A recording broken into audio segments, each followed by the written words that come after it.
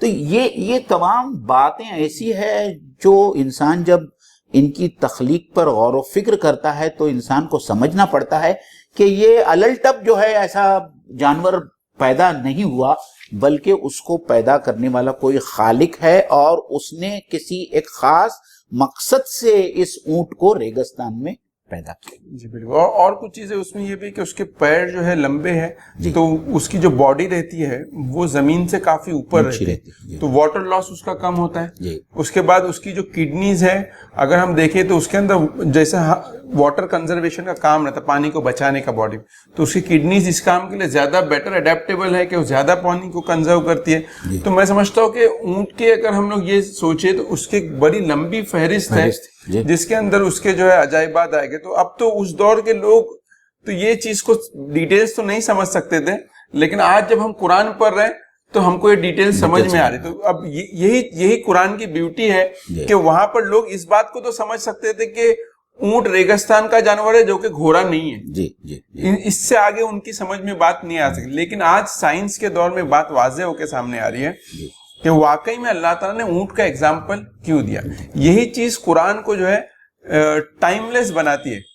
مطلب کہ اللہ نے صرف اونٹ کا ذکر کر کے چھوڑ دیا بات کو کہ ہر آتے وقت میں نئے لوگ نئی باتوں کو سمجھیں گے اور اس فلسفے کو سمجھیں گے کہ اونٹ کو اللہ نے کس طرح ریگستان کے لیے اڈیپٹیبل کیا ہے. اور یہ پورا طریقہ ہے قرآن کا. قرآن صرف ایسے ٹاپکس کو ٹچ کرتا ہے.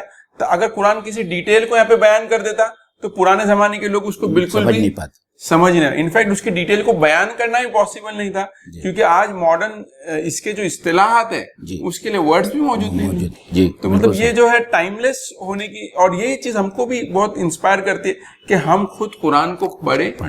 آپ جس وقت میں قرآن کو پڑھ رہے ہیں وہ قرآن آپ کے وقت کے لیے، جو پچھلے لوگوں کے لیے قرآن تھا وہ ان کے وقتوں کے لیے تھا. اور آگے آنے والوں کے لیے یہی قرآن جو ہے اس سے زیادہ جو ہے رموز کو جو ہے انشاءاللہ کھولے گا۔ فرقان بھائی، ایک عالم نے بڑی پیاری بات کہی ہے کہ جہاں قرآن ایک بدو، جاہل اور غیر تعلیم یافتہ انسان کو اس کی جو سمجھ ہے اس سمجھ کو پورا طریقے سے سیٹسفائی کرتا ہے، مطمئن کرتا ہے، اسی جگہ پہ وہی قرآن کی وہی آیت ایک علامہ کو بھی جو ہے اس کی جو ادراک ہے، اس کا جو فہم ہے، جیسے علامہ اقبال ہے، اس کو بھی کنونس کرتا ہے اور مطمئن کرتا ہے۔ جس کو بہت پیارے انداز میں ڈاکٹر اسرار احمد نے کہا کہ بولتے قرآن کی مثال جو ہے سمندر کی سی ہے کہ اگر کوئی شخص جو ہے سمندر میں غوطہ زن ہوتا ہے، اگر وہ اوپر بھی رہے گا تو تھوڑی بہت چھوٹی مچھلیاں اس کو مل جائے گی، تھوڑا ڈیپ جائے گا تو اور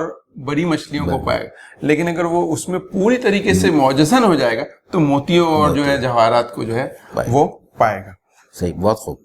تو اس کی جو اگلا پارٹ ہے کہ آسمان کو نہیں دیکھتے۔ اب تو یہ ہوگا کہ ہم لوگ شہری زندگی کے اندر ایکچوئل جو آسمان ہے وہ دکھتا نہیں ہے۔ ہم میں سے بہت سارے لوگوں کو، ناظرین کو شاید پتہ نہ ہو کہ جہاں پہ پولیوشن فری ورلڈ ہے وہاں کا آسمان بالکل مختلف دکھتا ہے ایز کمپیئر ٹو سٹیز میں۔ یہ بیکاز آف پولیوشن وہ پورے جو لائٹس آنی والی ہوتی ہے وہ آبلیٹریٹ ہو جاتی ہے۔ تو یہاں پہ آسمان کے تعلق سے کچھ اگر باتیں، جب فرقان بھائی نے پولیوشن کی بات لائی ہے تو ہم 1400 سال پہلے عرب کی اس زندگی میں دیکھ رہے ہیں جو خانہ بدوش لوگ رہتے تھے، اور جب رات میں سوتے تھے تو جب آنکھوں میں جو سب سے پہلی چیز آنکھوں کو نظر آتی تھی وہ کھلا آسمان ہوتا تھا بغیر پولیوشن کے، جس کے اندر جو ہے جیسے اللہ تعالیٰ نے کہا وَلَقَدْ زَيَّنَّا السَّمَاءَ الدُّنْيَا بِمَصَابِيحَ، کہ ہم نے دنیا کے آسمان کو چاند اور ستاروں سے مزین کیا ہے، تو ان کو صاف شفاف آسمان نظر آتا تھا اور اس کے اندر ستارے نظر آتے تھے، اور اس وقت تو وہ آسمان کی رفعت اور بلندی اس کے بارے میں وہ کچھ سوچ بھی نہیں سکتے تھے۔ یہ تو آج کے انسان نے ہبل میں اتنا بڑا جو ہے پاورفل ٹیلیسکوپ بنایا ہے، تب جا کر وہ جو ہے آسمان کی کچھ حد تک جو ہے اس کو ایکسپلور کر پایا ہے کہ آسمان کتنا دور ہے، کتنا وسیع ہے، اس کے اندر کتنے کہکشائیں ہیں، اور ایک ایک کہکشاں اور ایک ایک گیلیکسی کے اندر کتنے بلینز جو ہے سٹارز ہے اور ستارے ہیں، اور یہ بھی جو ہے ہم پہلے آسمان کی بات کر رہے ہیں، اور قرآن تو بہت صاف انداز میں کہتا ہے کہ ہم نے جو ہے 7 آسمان بنائے، تو اب تو انسان ابھی تک پہلے آسمان تک نہیں بنا۔ تو جو دیکھنے کی بات ہے وہ دیکھنے کی بات یہ ہے کہ ہم کو جو آسمان نظر آتا ہے اس کے اوپر بھی غور و فکر کرنا چاہیے۔ سورہ ملک کے اندر اللہ تعالیٰ یہ فرماتا ہے کہ کیا یہ لوگ آسمان کو نہیں دیکھتے، کیا اس میں وہ کوئی کجی پاتے ہیں، کوئی عیب پاتے ہیں؟ اللہ تعالیٰ پھر چیلنج کرتا ہے کہ ایک دوسری بار آپ دیکھو، اور پھر کہتا ہے کہ تمہاری نظریں تھک ہار کر واپس آئے گی، لیکن تم اللہ تعالیٰ کی بناوٹ میں کوئی عیب نہیں نکال۔ دوسری جگہ کہتا ہے کہ میں نے آسمانوں کو بغیر کسی ستونوں کے جو ہے وہ کھڑا کیا ہے۔ تو یہ بہت ساری چیزیں ہیں جو انسانوں کو سوچنے پہ مجبور کرتی ہے۔ صرف ایک چھوٹی سی آیت ہے، اور ایک چھوٹی سی آیت جو ہے وہ بے پناہ کشش رکھتی ہے اس زمانے کے ایک ریگستانی بدو کے لیے، اور آج ہبل کے جو لیب ہے وہاں کے لوگوں کے لیے بھی یہ ایک چیلنجنگ جو ہے آیت ہے، یہ آیت اور سورہ ملک کی جو آیتیں ہیں، کہ وہ سوچے کہ اللہ تعالیٰ کیا کہنا چاہتا ہے، اور وہ جتنا سوچیں گے اتنا اشش کر کے رہ جائیں گے قرآن مجید کے انداز بیان پر۔ جی بالکل۔ اور اس میں دوسری جگہ جو اللہ تعالیٰ نے آسمان کے بارے میں فرمایا کہ تم آسمان کی طرف دیکھو اور خود اپنی نفس کی طرف دیکھو، اور بولو کہ دونوں میں سے کیا بنانا مشکل ہے۔ جی۔ اور پھر اللہ تعالیٰ کہتا ہے کہ آسمان کا بنانا جو ہے زیادہ مشکل ہے۔ تو آسمان کے اندر اتنی ساری ڈیٹیلنگز ہے کہ ہم جس کو آج تک انسان یہ بھی طے نہیں کر سکا ہے کہ یہ جو یونیورس بنی ہے اس میں کون کون سے مٹیریل استعمال ہوئے۔ کوئی بولتا ہے کہ ڈارک میٹر ہے، کوئی بولتا ہے کہ وائٹ میٹر ہے، کوئی بولتا ہے کوئی الگ میٹر ہے۔ انسان اب تک اس کی حیت اور اس کی مٹیریلسٹک اس کو بھی جو ہے ابھی تک پا نہیں سکا۔ اور تو یہ پورا جو آسمان کا جو قرآن میں بھی تذکرہ آتا ہے، جیسے آپ نے ہبل کا ذکر کیا ٹیلیسکوپ، پوری یونیورس اتنی بڑی ہے کہ انسان نے اس کے کناروں کو آج تک دیکھا نہیں ہے، بلکہ ہم جو کائنات کو ہم اسٹڈی کرتے ہیں وہ اتنی ہی اسپیئر ہے, وہ جس کو ہم ہبلس اسپیئر بولتے ہیں, کہ آپ زمین اس کے سینٹر میں اور وہ اکوی ڈسٹنس حصے کو ہم آبزرو کر رہے ہیں. تو ہم جس بھی کائنات کی جب بات کرتے ہیں تو it is just an observational universe, not the entire universe. تو مطلب یہ جب وسطوں کا انسان تصور کرتا ہے, اور پھر قرآن کس چیز سے بات کر رہا ہے, وہ اس خالق کائنات کی بات کر رہا ہے. ابھی جس کی مخلوق کو آپ ہم پوری طریقے سے دیکھ نہیں سکتے, اور انسان کی جسارت یہ ہے کہ وہ خالق کو دیکھنے کا جو ہے مطالبہ کرتا ہے, حالانکہ اس کی یہ تاب نہیں ہے کہ وہ اس کی مخلوق کی جو ہے گھیراؤ پوری طریقے سے جو ہے اس کو اپنی گرفت میں لا سکے. یہ جو چیز جو ہے کچھ چیزیں آسمان کے الحمدللہ الحمدللہ. الی الجبال کیف نصبت, اور یہ پہاڑوں کو نہیں دیکھتے کہ اللہ تعالیٰ نے ان کو کیسے قائم کیا ہے, کیسا ان کو اس زمین کے اندر گاڑا ہے. عزیز ناظرین دیکھیے, مجھے پتا نہیں کہ تذکیری نشست میں جو ہے ہم نے پہاڑ کا جب ایک بار پہلی بار ذکر آیا تھا وہاں لوگوں کے سامنے یہ بات رکھی تھی, اور ہم نے یہ بھی بتایا تھا کہ آج سے 1400 سال پہلے یہ کسی کو بھی نہیں معلوم تھا, اور یہ بہت ماڈرن سائنس کا یہ انکشاف, یہ دریافت ہے کہ پہاڑ جتنا اوپر نظر آتا ہے اس سے زیادہ پہاڑ کی جڑ زمین کے اندر ہوتی ہے. آپ نے آئس برگ کے بارے میں سنا ہوگا کہ ہم ایک محاورہ ہے انگلش کے اندر, ٹپ آف دا آئس برگ. جب ہم ٹپ آف دا آئس برگ کہتے ہیں کہ ہم کو اتنا ہی معلوم ہے جو آئس برگ کی ٹپ اوپر سمندر میں نظر آتی ہے, اور وہ صرف 1/10 آف دا آئس برگ ہوتی ہے, اور آئس برگ کا 9/10 آف مادہ یا اس کا جو میٹر ہوتا ہے, جسم ہوتا ہے, وہ پانی کے نیچے ہوتا ہے. تو اسی طریقے سے جو ہے پہاڑ جو نظر آتا ہے اس سے بہت زیادہ گہرائی تک پہاڑ کی جڑیں ہوتی ہے.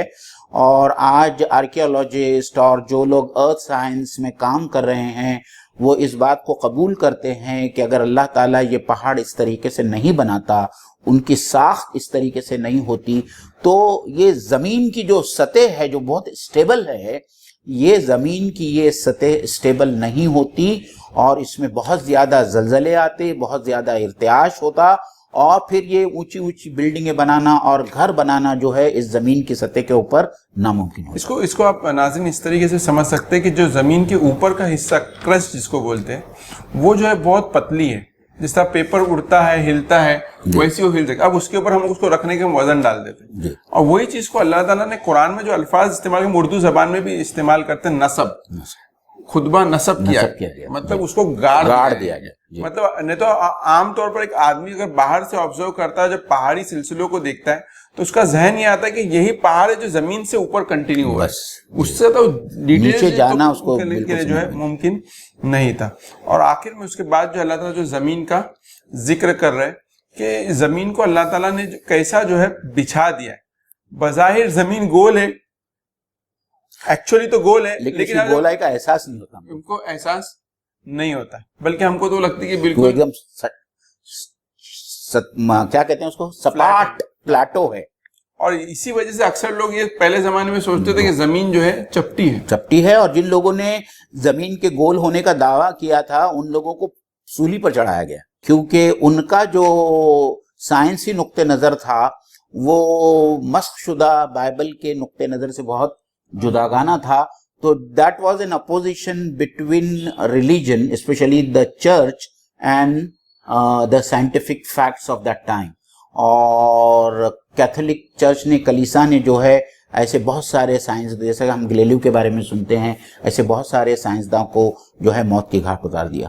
تو یہاں جس فرقان بھائی جو سطح کی بات کر رہے ہیں, ہم ایک بات اور ناظرین کو بتانا چاہیں گے کہ یہ جو اس قسم کے سائنسی انکشافات ہیں جو قرآن مجید کی ان آیتوں میں ہم کو نظر آتی ہیں, یہ اس بات کا کھلا ثبوت ہے کہ یہ کلام جو ہے کسی انسان کا نہیں ہے, بلکہ یہ اس کائنات کے خالق کا کلام ہے, کیونکہ وہی ان کی اصلی حقیقت سے واقف تھا, اور اسی لیے اللہ تعالیٰ نے یہ تمام چیزیں اپنے کلام میں بیان کی.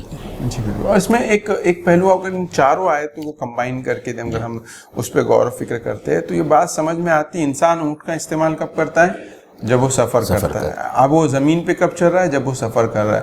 آسمان کو کب دیکھ رہا ہے؟ جب وہ سفر کر رہا ہے. اور پہاڑوں کو کب دیکھ رہا ہے؟ سفر. اب یہ ایک جرنی کے دوران کیے گئے آبزرویشن ہے. لیکن جرنی جب انسان کر رہا ہوتا ہے یا سفر جب کر رہا ہوتا ہے تو آج کی طرح اس کے جی پی ایس نہیں تھا.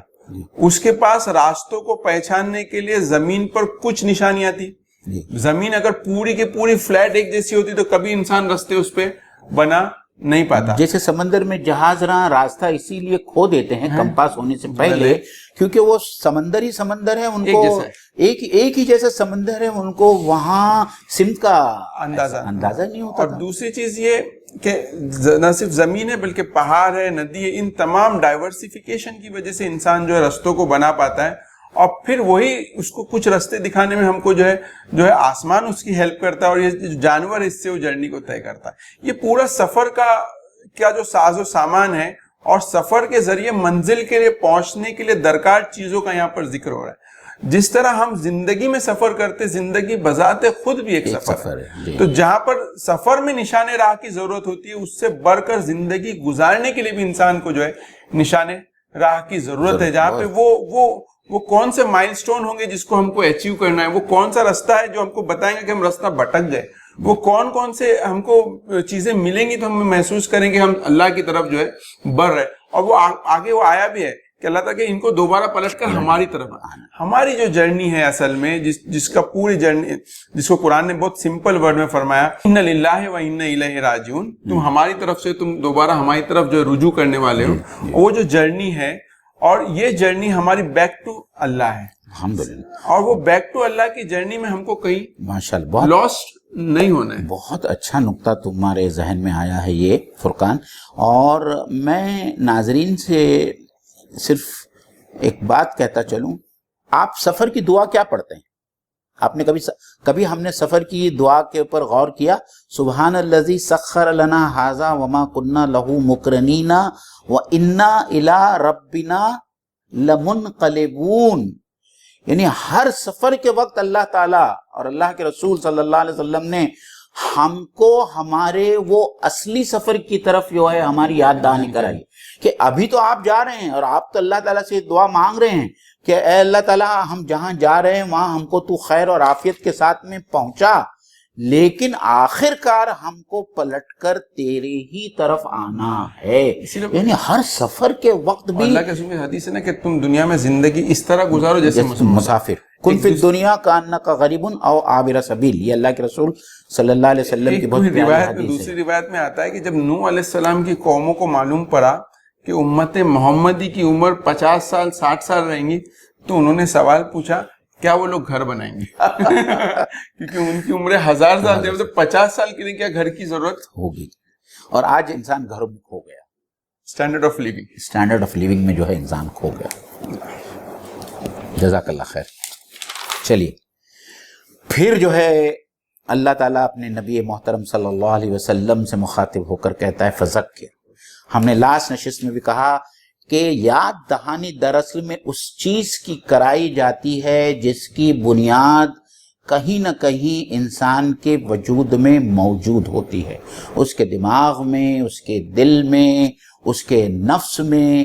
اور چونکہ اللہ کی وحدانیت اور اس کی ربوبیت کے چنگاری اللہ تعالیٰ نے اسی وقت ڈال دی تھی جب انسان اس عالم میں تھا جہاں اللہ تعالیٰ نے اس سے الست بربکم کا عہد لیا تھا.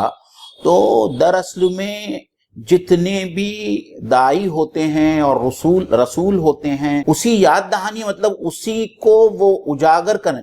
انسان میں اس کے فطرت میں جو بات ودیت کی گئی ہے اس سے وہ غافل ہو جاتا ہے. دنیا میں وہ اتنا محو ہو جاتا ہے, دنیا میں ایسا لگ جاتا ہے کہ اس چیز سے وہ غافل ہو جاتا ہے.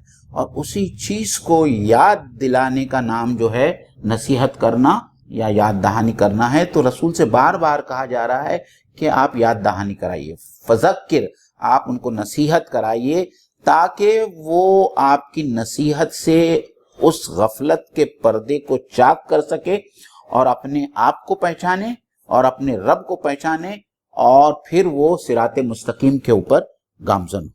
اس میں ایک پہلو جو نصیحت کرنے میں ایک تو یہ بھی پہلو آتا ہے کہ دو چیزیں رہتی ہیں کہ اکثر یہ ہوتا ہے کہ ہماری زندگی کے اندر یہ تو ایک اللہ کے رسول صلی اللہ علیہ وسلم کے پس منظر میں بات ہے، لیکن ہماری زندگی میں کیسے اپلائی ہوتا ہے. آپ کو نصیحت کون کرے گا؟ ہم یہ سمجھتے ہیں کہ کوئی آ کے ہم کو بتائے گا، نہیں، بلکہ یہ ڈے ٹو ڈے لائف میں آپ سے ریلیٹڈ لوگ ہوتے ہیں. کوئی آپ کا دوست ہوتا ہے، کوئی آپ کا رشتہ دار ہوتا ہے، کوئی خیر خواہ ہوتا ہے، والدین ہوتے ہیں، آپ کا کوئی کام کرنے والا ہوتا ہے، آپ کا نوکر ہوتا ہے. یہ تمام وہ لوگ ہوتے ہیں جو آپ کی زندگی کو جو ہے ریشیپ کرنا. لیکن یہاں پر وہی پہلو پیدا ہوتا ہے، کیا ہمارے اندر اس نصیحت کو قبول کرنے کا ایٹیٹیوڈ ہے کیا؟ مطلب ہمیں مانتے، ہم آج کے دور میں جو چیز آپ کو بہت زیادہ گہرائی کے ساتھ اس دور میں پلائی گئی وہ یہ کہ آپ کی پرسنل زندگی آپ کی پرائیویٹ زندگی ہے. اس میں نصیحت کرنے کا، نصیحت سے پہلے کا ایک ورڈ آتا ہے، اس میں مداخلت کرنے کا کسی کو حق حاصل. تو جب ہم یہ مان لیتے ہیں کہ میری پرسنل لائف میں مداخلت کا حق حاصل نہیں، تو ہم پھر وہ لوگ ہوتے ہیں جو اس ذکر کو، اس نصیحت کو جو ہے کبھی پا نہیں سکتے. ایک تو نصیحت یہ قرآن ہے جو آپ کو کر رہا ہے، لیکن وہی نصیحت پریکٹیکل لائف میں آ کے ہمارے آس پاس کے لوگ ہم کو اچھی باتیں بتا رہے. لیکن ہم کو بھی غور کرنا چاہیے کہ کیا ہم وہ نصیحت کو قبول کرنے کا اپنے اندر جذبہ، ایٹیٹیوڈ، اور وہ یہ چاہتے ہیں کہ ہمارے کو کوئی نصیحت کرے اور ہماری کوئی غلطی کی کوئی اصلاح کرے. اگر ہمارے اندر یہ ایٹیٹیوڈ رہے گا تو جب کوئی آپ کو ایکچولی نصیحت کرے گا تو آپ کا اس پہ رسپانس کیا ہوتا ہے یہ آپ کو بتائیں گا کہ آپ اس چیز نصیحت کو قبول کرنے کے لیے تیار ہیں یا نہیں. اگر آپ اس میں ریئیکشن ہوتے ہیں، اگر آپ اس میں جسٹیفیکیشن دیتے ہیں، نہیں مطلب یہ نہیں، ایسا نہیں، ایسا ہے، ایسا نہیں، ایسا، آپ ایکسکیوزز دیتے، تو آپ نصیحت کو قبول کرنے والے نہیں ہے. اور دوسری پہلو یہ کہ اللہ تعالیٰ کے رسول صلی اللہ علیہ وسلم کو یہ کہا جا رہا ہے کہ آپ صرف نصیحت کرنا. تو اگر ہم کسی کو کوئی اچھی بات بتا رہے ہیں تو ہم کو سمجھنا چاہیے کہ ہم کسی کے اوپر کوئی چیز ٹھوس نہیں سکتے.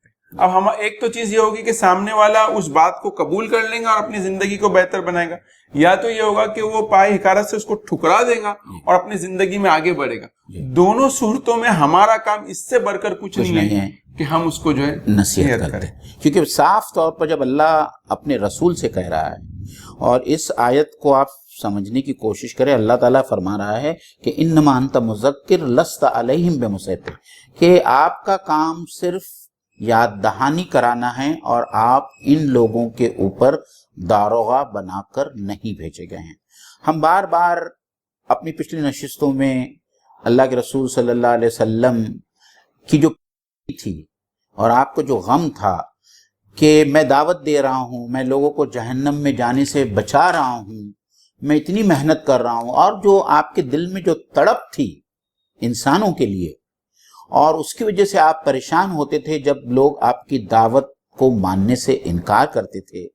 تو اس لیے یہاں بھی اور بار بار قرآن مجید میں، جیسا ہم نے اپنی پچھلی نشستوں میں آپ کو بتایا کہ اللہ تعالیٰ اپنے نبی سے بہت محبت کے ساتھ میں مخاطب ہو کر کہتا ہے کہ کیا آپ اپنی جان کو ہلاک کر ڈالو گے اس وجہ سے کہ یہ لوگ آپ کی بات پر ایمان نہیں لاتے.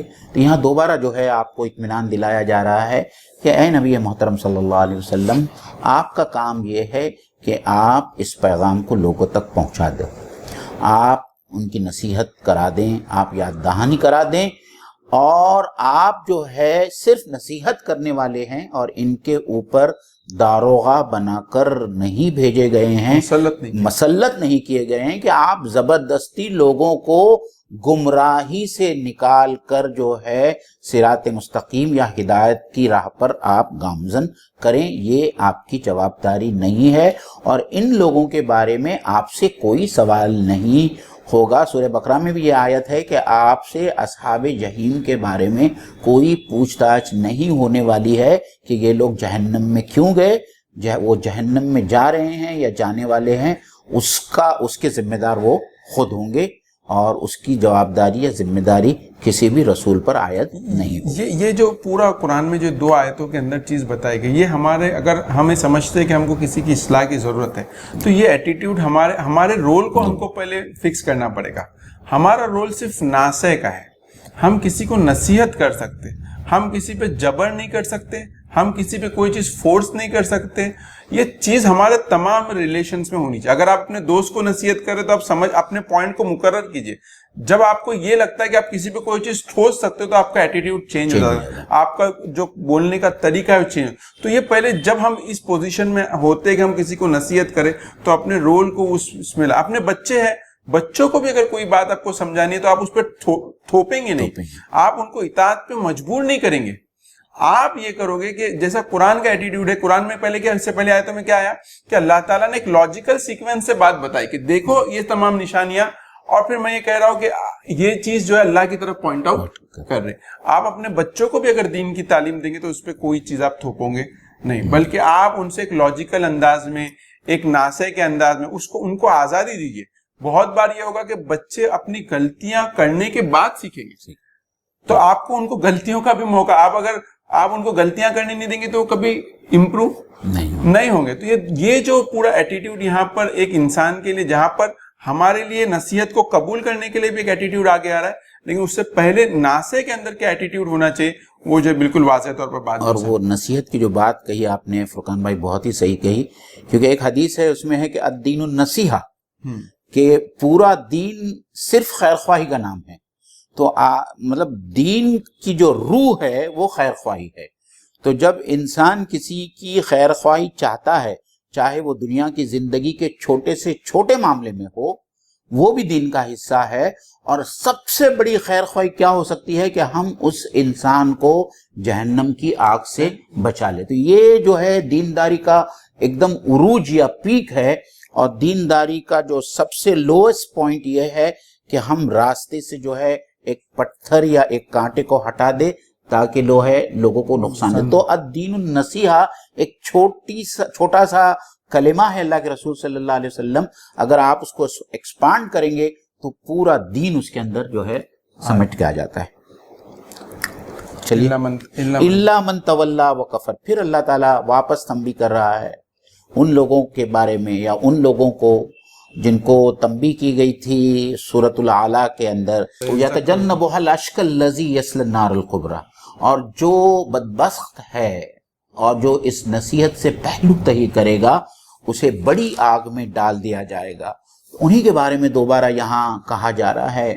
عزیز ناظرین, ہم کو قرآن مجید کو اس طریقے سے پڑھنا چاہیے کہ قرآن مجید کی مختلف صورتوں کا دوسری صورتوں کے ساتھ میں کیا ربط ہے, دوسری آیتوں کا دوسری آیتوں کے ساتھ میں کیا ربط ہے. کہیں ایک آیت میں جو ہے بہت مختصر انداز میں ایک بات رکھی جاتی ہے اور اسی بات کو جو ہے پھیلا کر دوسری آیت میں رکھی جاتی ہے. اب انہی اشقا یعنی وہی بدبخت جو جہنم میں جانے والے ہیں ان کے بارے میں یہاں واپس بیان ہو رہا ہے, واپس ان کو تنبیہ کی جا رہی ہے کہ الا من تولا و کفر, جو منہ موڑے اور انکار کرے. کس بات سے؟ اللہ کے رسول صلی اللہ علیہ وسلم کی دعوت کو قبول کرنے سے انکار کر دے اور منہ پھیر کر چلے جائے. یہاں پہ ایک تولا کے اندر ایک نقطہ جو ہے بہت امپورٹنٹ ہے. تولا کی جو میننگ آئے کہ جو منہ موڑے, دوسرا ہم اس کو کہتے ہیں کہ روح گردانی کرے, یا اس کو ہمیں کہتے ہیں کہ نظر انداز کرے, جس کو ہم آج کل بہت فاسٹ لینگویج میں بولتے ہیں نا کہ یار اس کو اگنور کر. تو اگنور کا مطلب اس کی طرف دھیان مت دے, no need to pay attention. یہی رویہ ہے جو عام انسانوں کا مذہب کے تعلق سے, مذہب صحیح ورڈ نہیں ہے اس کے, عام انسانوں کا اپنے خالق مطلب اللہ کے تعلق سے. جب ان کے پاس کوئی اللہ کی بات کہی جاتی ہے, پہنچتی ہے, تو ان کا ٹھیک ہے ابھی اگنور کرو, فی الحال اس کی کوئی ارجنٹلی ریکوائرمنٹ نہیں ہے اس چیزوں کے اوپر اٹینشن دینے کی. یہ جو ایٹیٹیوڈ ہے نا, چیزوں کو روگردانی کرنا, نظر انداز کرنا, یہی ایٹیٹیوڈ ہے جو انسان کو اصلاً جو ہے جہنم میں.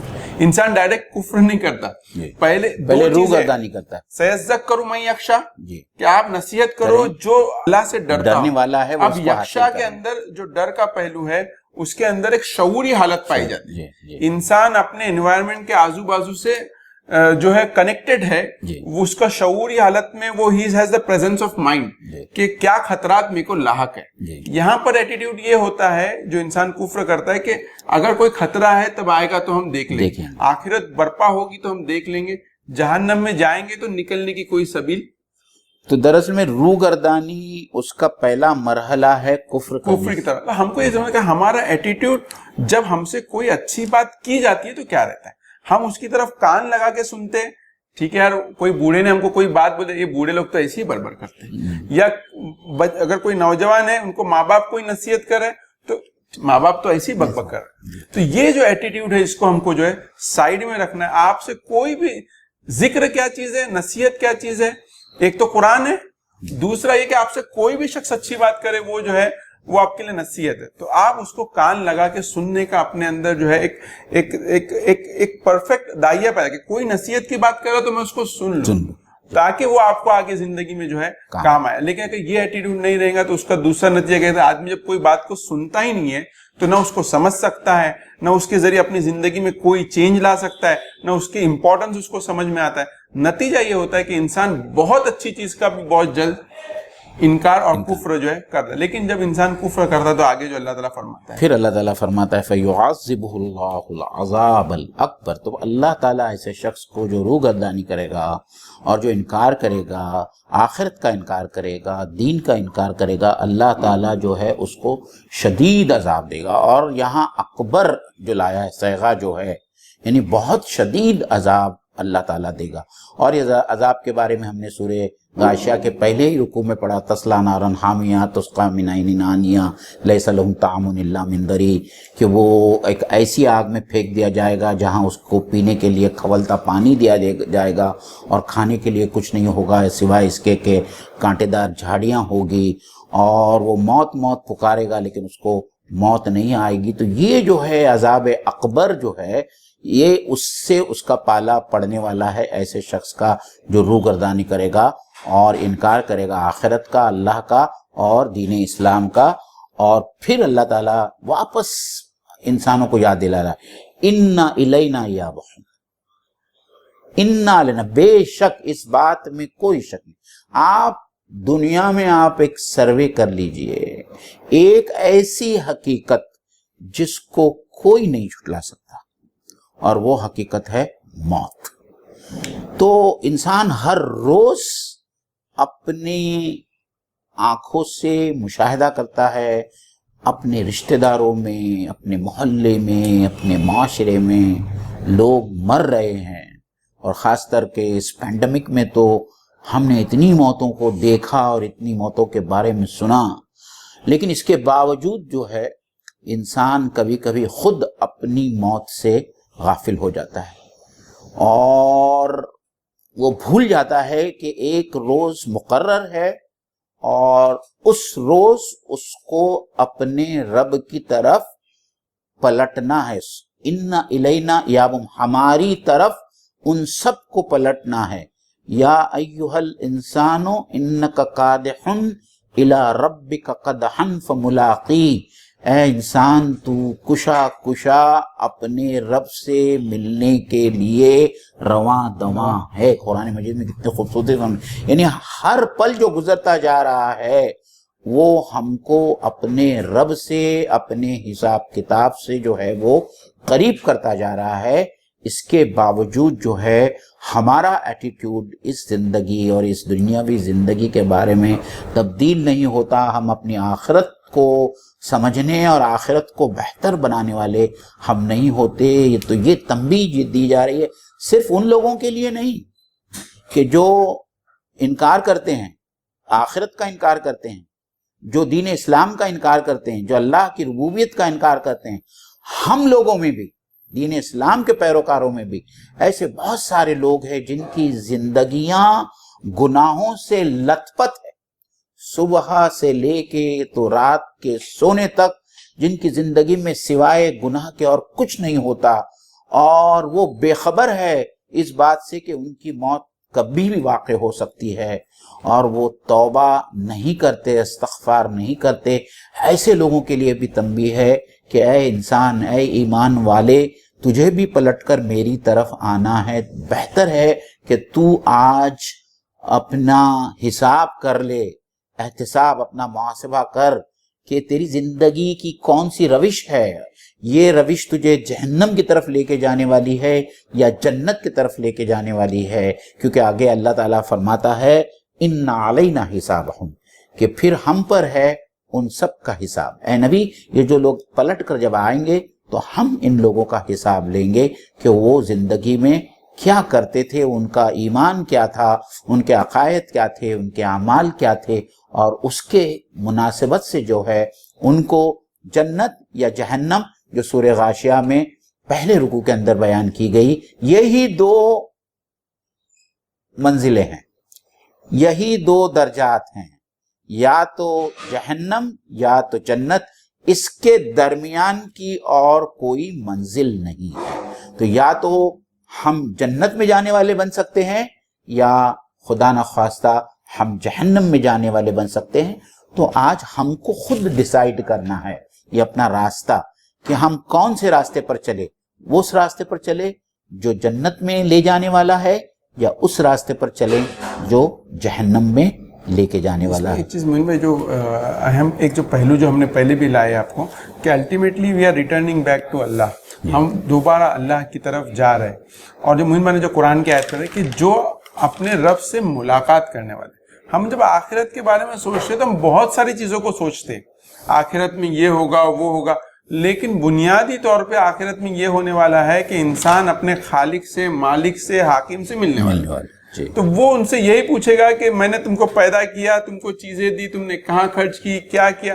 یہ ایک پرسنل 1 to 1 ملاقات ہے۔ قرآن نے بالکل واضح کیا کہ آخرت میں انسان حاضر ہوگا فردن فرد، ایک انڈیویجول۔ تو یہ بیسیکلی ایک ملاقات کا تصور اس میں۔ لیکن آخری جو آیت ہے جو ہماری ملت اسلامیہ کے لیے بہت ہے، کہ بعد میں حساب لینا یہ ہمارے ذمہ ہے، فیصلہ کرنا اللہ کے ذمہ ہے۔ بندوں کو اللہ نے حساب لینے کے لیے بھی نہیں بھیجا ہے، نہ فیصلہ کرنے کے لیے۔ آج ہماری امت کے ساتھ یہ مسئلہ ہے کہ ہم دنیا ہی میں آخرت کا حساب بھی کر رہے ہیں اور فیصلے بھی کر رہے ہیں۔ اگر آپ نصیحت کر رہے ہو تو آپ نصیحت کیجئے، آپ حساب مت کیجئے۔ آپ نصیحت کر رہے ہو تو نصیحت کیجئے، فیصلے مت کیجئے۔ یہ اللہ کا کام ہے کہ اللہ تعالیٰ کس کو جنتی ٹھہراتا ہے، کس کو دوزخی ٹھہراتا ہے۔ ہم جس چیز کو صحیح سمجھتے ہیں بلا شبہ اس کی تبلیغ، اس کی نصیحت دوسروں کو کرنی چاہیے، لیکن اس حق کے بارے میں یہ تصور کہ جو میرے حق کو نہیں مانے گا وہ جو ہے جہنمی ہو جائے گا، یا جو ہمارے مسلک سے تعلق ہے وہ جہنم ہے۔ یہ قرآن بالکل واضح ہے۔ اللہ کے رسول صلی اللہ علیہ وسلم کی نصیحت کے بعد بھی کہہ رہا ہے کہ ان کا حساب اینڈ میں ہمارے اس میں کہ ان کا کیا معاملہ طے ہونے والا ہے۔ تو میں سمجھتا ہوں کہ یہ اوور آل یہ جو قرآن کی سورہ ہے، اس کے اندر آخر میں اللہ تعالیٰ نے ایک تو 2 کیٹیگریز بتائی، کیٹیگریز کے بعد آفاق کے اندر جو نشانیاں ہیں اس کے اوپر انسان کو غور کرنے کی ترغیب دی، کیونکہ یہ آفاق کی نشانیاں، آفاق جو ہے جس کو ہم کریشن کہتے ہیں، ہمارے آؤٹ سائڈ کی ورلڈ، یہی ہم کو کریٹر تک پہنچاتی ہے۔ تو ہم کو اس کریشن پہ غور کرتے رہنا چاہیے۔ اس کے بعد ایک اہم چیز یہ ہے کہ ہم جس فیلڈ میں بھی کام کر رہے ہیں، جب ہم کوئی فیلڈ میں کام کرتے ہیں ہم کریشن پہ کام کر رہے ہوتے ہیں، تو ہمیں سوچے کہ اس کریشن کا ہمارے توحید سے کیا تعلق ہے۔ ہم کوئی بھی فیلڈ میں ہو تو اس فیلڈ کو خدا سے کنیکٹ کرنا، یہ آپ کا ذریعہ بنتا ہے آپ کے عصری علوم کا، عرفان الہی تک پہنچنے کا۔ تو آپ ہمیشہ کوشش کیجئے کہ جو بھی تعلیم آپ، عصری تعلیم، جو ماڈرن ایجوکیشن، کنٹمپری ورلڈ کا جو ایجوکیشن آپ حاصل کریں، اس کو جو ہے ہمیشہ توحید سے جوڑنے کی کوشش کریں۔ آخر میں جو سب سے اہم بات یہ ہے کہ نصیحت ایک اہم پہلو ہے انسانی زندگی کا۔ نصیحت قبول کرنے والے بھی بنے، اچھی نصیحت کرنے والے بھی بنے۔ نصیحت قبول کرتے وقت بھی صحیح ایٹیٹیوڈ رکھے جب کوئی نصیحت کر رہا ہو، اور جب نصیحت کرے دوسروں کو تو بھی اپنا ایٹیٹیوڈ صحیح رکھے۔ آپ نصیحت کرنے والے بن سکتے ہیں، آپ کسی کا حساب لینے والے یا فیصلہ سنانے والے کبھی نہیں بن سکتے۔ اور فرقان بھائی، آخر میں جو ہے ہم وہ حدیث اللہ کے رسول صلی اللہ علیہ وسلم کی ناظرین کے سامنے رکھتے چلیں، کیونکہ بعض روایتوں میں آتا ہے اور بعض لوگوں کو میں نے دیکھا بھی ہے کہ انا الینا ایابہم ثم ان علینا حسابہم کے بعد میں جو ہے وہ دعا پڑھتے ہیں اللہم حاسبنی حسابا یسیرا۔ تو روایتوں میں یہ آتا ہے کہ اللہ کے رسول صلی اللہ علیہ وسلم بہت ہی کثرت کے ساتھ میں یہ دعا پڑھتے تھے، اللہم حاسبنی حسابا یسیرا، کہ اے اللہ تعالیٰ تو میرا آسان حساب لے۔ اب دیکھیے کون یہ دعا مانگ رہا ہے؟ یہ دعا مانگ رہا ہے وہ ہستی جس کو زندگی میں مقام محمود کی بشارت دی گئی ہے، اور اس رسول نے یہ دعا دراصل میں اپنے امتیوں کے لیے سکھائی ہے۔ بی بی عائشہ رضی اللہ تعالیٰ عنہا نے اللہ کے رسول صلی اللہ علیہ وسلم سے پوچھا، اے اللہ کے رسول آسان حساب سے کیا مراد ہے؟ تو اللہ کے رسول صلی اللہ علیہ وسلم نے حضرت عائشہ رضی اللہ عنہا سے یہ کہا، اے عائشہ، جس انسان کا حساب لیا گیا وہ انسان ہلاک ہو گیا، اس کا بچنے کا کوئی چانس نہیں۔ تو آسان حساب سے یہ مراد ہے کہ اللہ تعالیٰ اس بندے کا حساب نہ لے اور اس کے گناہوں سے درگزر فرمائے، یہی آسان حساب ہے۔ ورنہ جس انسان کا حساب لیا گیا اس انسان کا ہلاکت سے بچنا ناممکن ہے۔ تو یہ بہت ہی پیاری دعا ہے جو اللہ کے رسول صلی اللہ علیہ وسلم نے ہم سب کو سکھائی ہے۔ ہم اسے ہمارے روزمرہ کی دعاؤں کا حصہ بنا لے، بہت ہی آسان۔ اللہم حاسبنی حسابا یسیرا، اے اللہ تعالیٰ تو مجھ سے آسان حساب لے۔ ناظرین، انشاءاللہ تعالیٰ اگلے جمعرات کو 9:30 بجے پھر آپ سے ملاقات ہوگی۔ ہم بار بار آپ لوگوں سے یہ التماس کرتے ہیں، یہ ریکویسٹ کرتے ہیں کہ ہمارے چینل کو آپ پروموٹ کریں، اسے سبسکرائب کریں، اپنے گروپس میں اس کے لنک کو دوسروں کے ساتھ میں شیئر کریں۔ ہم چاہتے ہیں کہ زیادہ سے زیادہ لوگ قرآن مجید کو سمجھیں۔ جب تک قرآن مجید ہماری زندگیوں کا حصہ نہیں بنتا اس وقت تک امت جو ہے اس زوال کی حالت سے باہر نہیں آ سکتی۔ اللہ تعالیٰ سے دعا ہے کہ اللہ تعالیٰ ہم سب کو قرآن مجید پڑھنے والا، سمجھنے والا، اس کے مطابق عمل کرنے والا اور ایک نافع قوم اللہ تعالیٰ ہم سب کو بنا دے۔ وآخر دعوانا ان الحمد للہ رب العالمین۔ السلام علیکم ورحمۃ اللہ وبرکاتہ۔